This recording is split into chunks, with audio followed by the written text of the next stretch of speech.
Mobile phone में snake game विश्व में सबसे ज़्यादा खेला जाने वाला गेम है।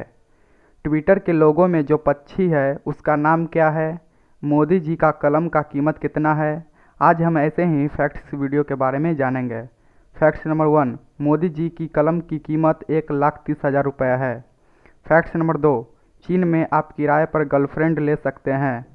फैक्ट्स नंबर 3, स्विट्ज़रलैंड में रात 10 बजे के बाद फ्लश करना गैरकानूनी है। फैक्ट्स नंबर 4, दुनिया का इकलौता बच्चा जो बिना खोपड़ी के पैदा हुआ है। फैक्ट्स नंबर 5, ट्विटर के लोगों में जो पक्षी को देखते हैं उसका नाम लैरी है। इसी तरह के वीडियो को देखने के लिए हमारे चैनल को सब्सक्राइब करें ताकि ऐसे वीडियो का नोटिफिकेशन आपको जल्द से जल्द मिल सके।